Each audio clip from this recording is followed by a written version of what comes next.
കായംകുളം പുള്ളിക്കണക്ക് കാഞ്ഞിരമൂട്ടിൽ ശ്രീ ഭദ്രാദേവി ക്ഷേത്രത്തിൽ പ്രതിഷ്ഠാ വാർഷികം, നവീകരണ കലശം, സർപ്പം പൂജ, പൊങ്കാല എന്നിവ നടത്തി നിരവധി ഭക്തജനങ്ങൾ പങ്കെടുത്തു. കായംകുളം പുള്ളിക്കണക്ക് കാഞ്ഞിരത്തുമ്മൂട്ടിൽ ശ്രീ ഭദ്രാദേവി ക്ഷേത്രത്തിലെ പ്രതിഷ്ഠാ വാർഷികം, നവീകരണ കലശം, സർപ്പപൂജ, പൊങ്കാല എന്നിവ വിവിധ ദിവസങ്ങളിലായി നടന്നു. ക്ഷേത്രം തന്ത്രി വെട്ടിക്കോട് മേപ്പള്ളി ഇല്ലത്ത് നാരായണൻ ഭട്ടതിരിപ്പാടിന്റെയും മേൽശാന്തി ലിജിമോൻ ശാന്തിയുടെയും കാർമ്മികത്വത്തിലാണ് ചടങ്ങുകൾ നടന്നത്. ശനിയാഴ്ച വൈകിട്ട് നവീകരണ കലശം പൂജ, ദീപാരാധന, ഭഗവതി സേവ എന്നിവയും രണ്ടാം ദിവസമായ ഞായറാഴ്ച അഷ്ടദ്രവ്യ ഗണപതി ഹോമം, പൊങ്കാല സമർപ്പണം, കലശപൂജ, സർപ്പപൂജ, നൂറും പാലും എന്നിവയും നടന്നു.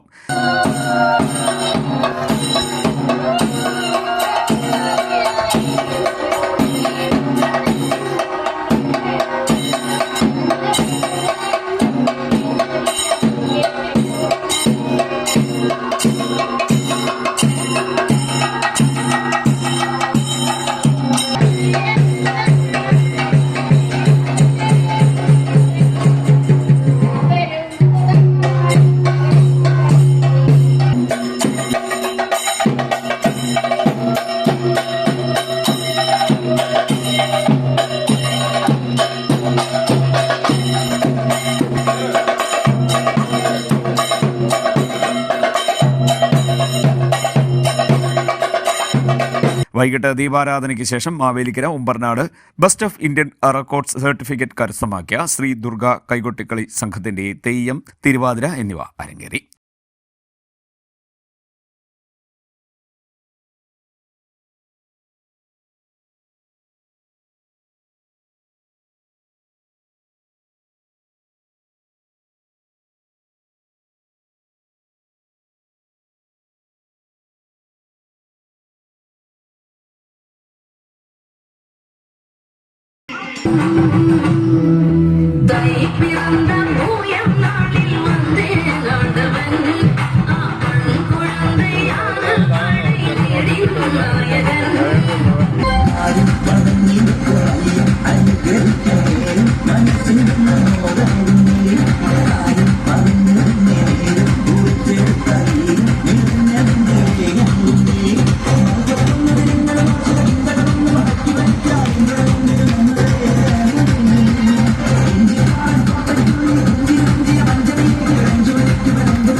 തുടർന്ന് നേർച്ചക്കമ്പത്തോടെ ഉത്സവം സമാപിച്ചു. ക്ഷേത്ര ഭരണസമിതി രക്ഷാധികാരി ബിജു കെട്ടിടത്തിൽ പ്രസിഡന്റ് ശൈലേഷ് കാവ്യം, സെക്രട്ടറി അനിരുദ്ധൻ അനുഗ്രഹ, ട്രഷറർ വസുന്ധരൻ കടമ്പാട്, ഉത്സവ കമ്മിറ്റി കൺവീനർ രവി കാഞ്ഞിരത്തുമുട്ടിൽ, ഹരിദാസ് ഹരിശ്രീ എന്നിവർ നേതൃത്വം നൽകി.